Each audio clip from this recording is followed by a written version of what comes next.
Pertama-tama saya ingin menyampaikan penghargaan dan apresiasi yang tinggi atas kerja keras Polri beserta seluruh jajaran TNI, jajaran pemerintah, dan seluruh komponen masyarakat dalam menangani COVID. Itu dilihat masyarakat, dan itu juga saya lihat dan saya rasakan. Kerja keras itu. Dan hasilnya juga sangat signifikan. Sampai hari ini, yang mendorong paling kuat memang adalah dari Polri, telah 440 juta dosis vaksin yang telah disuntikkan kepada masyarakat. Dan hasilnya pandemi COVID mereda. Dan hasilnya ekonomi kita bisa tumbuh 5,44%. Dan hasilnya indeks kepercayaan masyarakat juga menempatkan Polri di puncak teratas pada saat itu. Tetapi begitu ada peristiwa FS,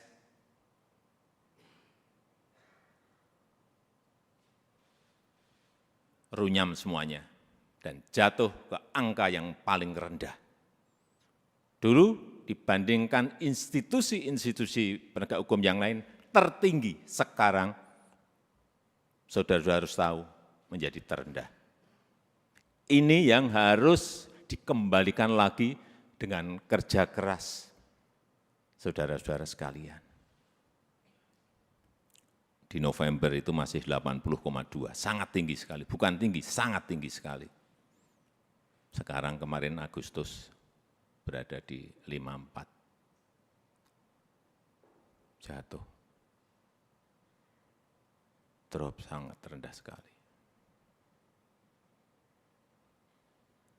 Itulah pekerjaan berat yang saudara-saudara harus kerjakan untuk mengembalikan kepercayaan masyarakat kepada Polri. Di tengah situasi yang juga tidak mendukung saat ini. Kita tahu semua negara sedang sulit, dunia sedang sulit, kita ini menahkodai negara ini juga menghadapi gelombang dan badai dari ekonomi global yang tidak gampang. Perlu saya sampaikan, 66 negara berada pada posisi rentan, 345 juta orang di 82 negara sudah masuk menderita kekurangan pangan akut. Ini yang semua Kapolda, Kapolres, pejabat utama Polri harus tahu. Keadaan situasi seperti ini harus mengerti, sehingga punya sense of crisis yang sama. Hati-hati dengan ini. Hati-hati. Oleh sebab itu saya ingatkan masalah gaya hidup, lifestyle. Jangan sampai dalam situasi yang sulit ada letupan-letupan sosial karena adanya kecemburuan sosial ekonomi. Kecemburuan sosial ekonomi, hati-hati. Sehingga saya ingatkan yang namanya Polres, Kapolres, yang namanya Kapolda, yang namanya seluruh pejabat utama, perwira tinggi, ngerem total masalah gaya hidup. Jangan gagah-gagahan karena merasa punya mobil bagus atau motor gede yang bagus. Hati-hati, hati-hati, saya ingatkan hati-hati. Masanya yang lalu-lalu sudah usai. Teknologi sekarang ini menyebabkan interaksi sosial berubah total. Sosial media bisa mengabarkan bukan hanya TV, bukan hanya media cetak, media online. Pribadi-pribadi kita sekarang bisa menjadi surat kabar, bisa menjadi media yang setiap saat bisa memunculkan perilaku-perilaku kita sehari-hari kayak apa, meskipun sembunyi-sembunyi. Saya terlalu banyak mendapatkan laporan. Sehingga kembali lagi, gaya hidup, urusan kecil-kecil, tetapi itu bisa mengganggu kepercayaan terhadap Polri. Urusan tadi, urusan mobil, urusan motor gede, urusan yang remeh-temeh aja. Sepatunya apa, bajunya apa, dilihat masyarakat sekarang ini. Itu yang kita harus mengerti dalam situasi dunia yang penuh dengan keterbukaan. Dan keluhan masyarakat terhadap anggota Polri kita, ini tugas saudara-saudara semuanya. Jadi keluhan masyarakat terhadap Polri 29,7% itu ini sebuah persepsi karena pungli. Tolong ini anggota-anggota semuanya diredam untuk ini. Sewenang-wenang, tolong ini juga diredam pada anggota-anggota. Pendekatan-pendekatan yang represif, jauhi. Mencari-cari kesalahan, nomor yang ketiga 19,2%. Dan yang keempat, hidup mewah yang tadi sudah saya sampaikan.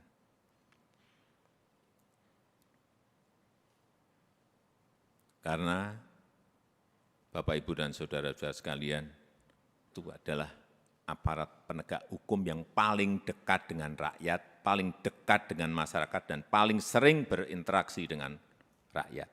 Jadi ingatkan anggota-anggota, selalu di briefing anggota-anggota, seluruh anggota, dan ingatkan untuk hal-hal yang berkaitan dengan pelayanan masyarakat, ingatkan mereka. Jangan sampai karena tidak kecepatan kita, yang kedua, rasa aman dan nyaman masyarakat itu, ini masalah persepsi loh. Rasa aman dan nyaman masyarakat itu menjadi terkurangi atau hilang. Karena apapun, Polri adalah pengayom masyarakat.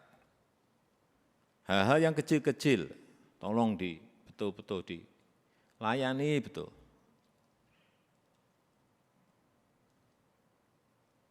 Masyarakat kehilangan sesuatu, harus direspon cepat.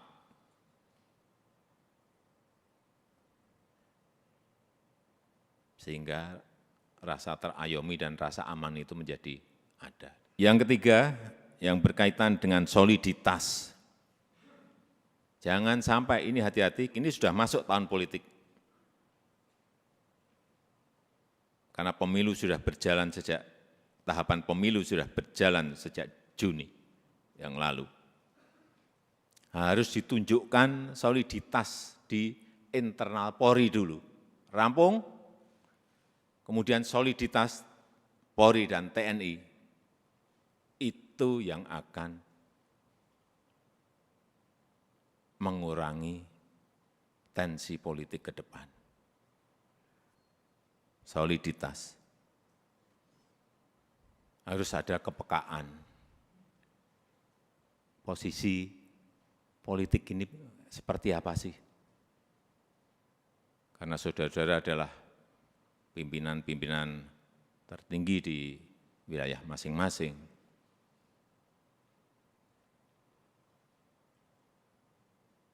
sense of politiknya juga harus ada. Tidak bermain politik, tetapi ngerti masalah politik, karena memang kita akan masuk dalam tahapan tahun politik. Kalau dilihat, kembali lagi, kalau dilihat Polri solid,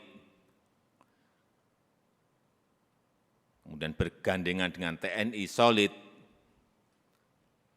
saya memberikan, bolak-balik saya sampaikan, saya memberikan jaminan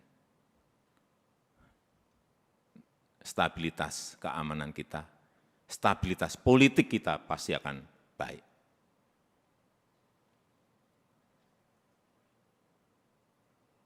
Enggak ada yang berani coba-coba. Kalau coba-coba ya tegas saja. Yang keempat, yang berkaitan dengan kesamaan visi. Saya kira yang berkaitan dengan kebijakan organisasi, jangan terkesan kita itu gamang. Sebagai pemimpin-pemimpin di wilayah, baik itu di provinsi, kabupaten, dan kota, jangan gamang, apalagi cari selamat. Yakin sesuai dengan prosedur, yakin sesuai dengan SOP, yakin sesuai dengan undang-undang, lakukan. Visi, presisi, Pak Kapolri, saya minta juga tidak usah jelimet-jelimet, tolong disederhanakan, sehingga yang di bawah itu mengerti apa yang harus dijalankan. Apa sih kalau disederhanakan? Ya tadi yang Kapolri sampaikan tadi. Polri sebagai pelindung, Polri sebagai pengayom, dan Polri sebagai pelayan masyarakat. Intinya akan ke sana. Presisinya itu apa? Jelasin sekali lagi, secara sederhana dan jelas. Sehingga gampang ditangkap visi itu. Yang kelima, yang berkaitan dengan penegakan hukum. Jangan sampai pemerintah dianggap lemah. Jangan sampai juga Polri dianggap lemah.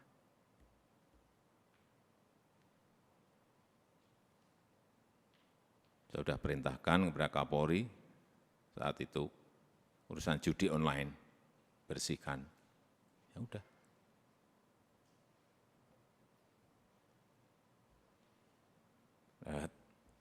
Saya enggak usah bicara banyak.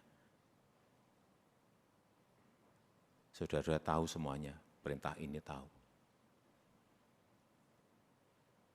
Dan penegakan hukum untuk yang berkaitan dengan narkoba. Ini yang akan nanti bisa mengangkat kembali kepercayaan masyarakat terhadap Polri. Dan kalau ada sebuah peristiwa, itu segera dirancang komunikasinya yang baik. Komunikasi publik itu penting banget. Jangan terlambat, jangan lamban. Sehingga yang muncul nanti kalau lambat, yang muncul isu-isu yang lain. Sekarang ini sekali lagi era sosial media, hitungannya detik, hitungannya menit. Sudah bukan hari lagi.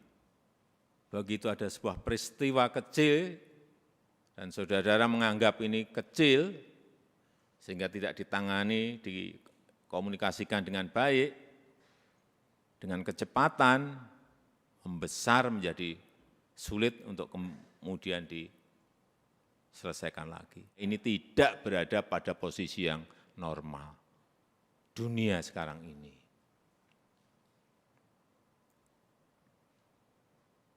Sehingga gampang sensitif dan gampang tersulut. Untuk menumbuhkan optimisme harus menciptakan hal-hal yang baik. Dikontra dengan itu. Dikontra dengan prestasi-prestasi, dikontra dengan komunikasi yang baik.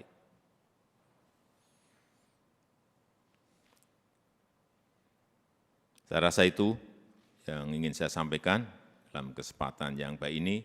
Sekali lagi, saya sangat menghargai kerja keras saudara-saudara sekalian dalam penanganan COVID yang lalu, dan kita harapkan dengan kekompakan, dengan kesolidan di Polri, di internal Polri, kemudian bergandengan dengan TNI, saya percaya apa yang tadi saya sampaikan bisa kita lakukan dengan baik. Saya tutup pertemuan pada sore hari ini